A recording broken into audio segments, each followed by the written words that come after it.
Hello, my name is Kilvington. I'm a guitar teacher from Hull, and I'm making a short video today to talk about the 5 main types of bar chords that you need to know as a guitar player.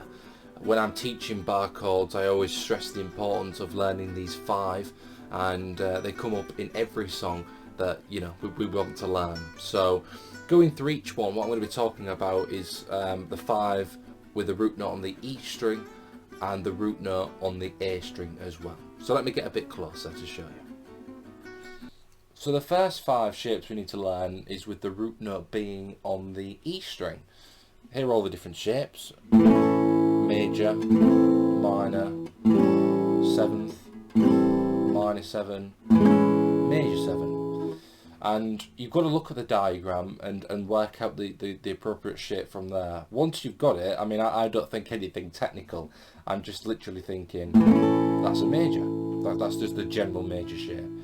Taking away this middle finger and put it on top, that's a minor. Back to the major, maybe taking away the pinky, that's a dominant 7th. So on this occasion, on the 5th fret, it'd be an A7.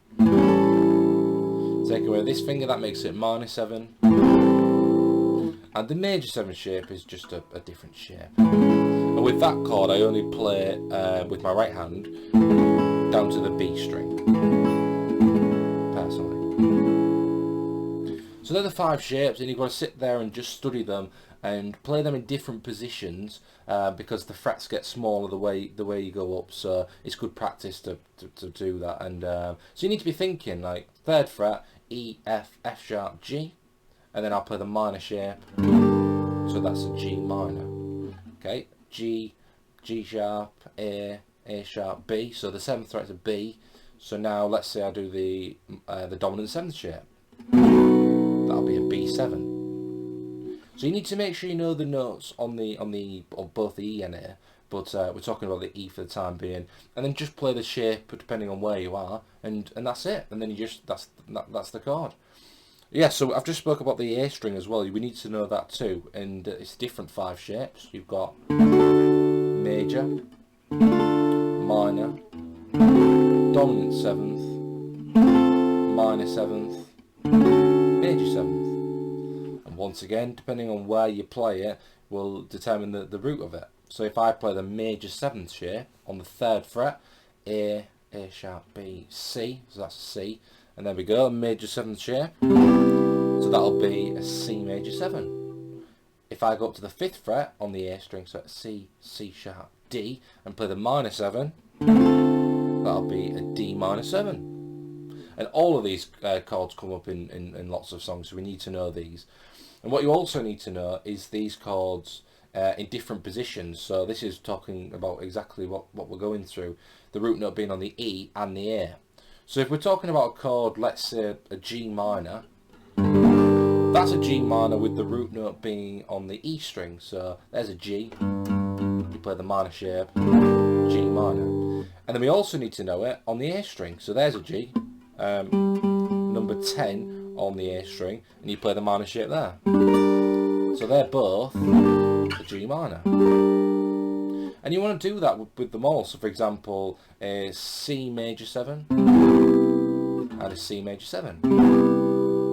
Okay, A minor 7. And you want to get into the habit of learning these chords in different positions, because when you're reading chords, you want to try and get the chords as close as you can to each other. So let's say the chords were F sharp minor and B minor 7. If you did it with just the root note on the E string, F sharp minor, B minor 7. You're moving a bit too much, so you're going. When it'd be much easier to go F sharp minor, B minor 7, because there's a B, F sharp and a B, F sharp and a B. So it's much easier to stay close. So now.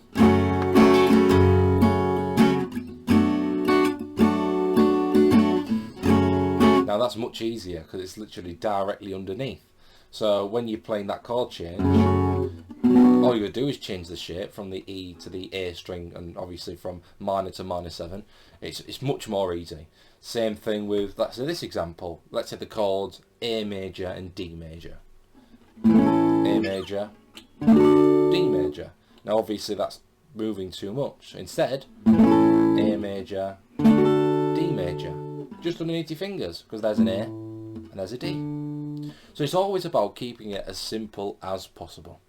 And thank you for watching. I hope this video helped. If you have any questions about anything to do with this, feel free to drop me a message, email me, comment below, and I'll help you out with it, because it's a really, really important subject, and it really gets you from that sort of this level of a guitar player and boosts it right up. So it's so important to do. So many thanks, and I'll see you next time.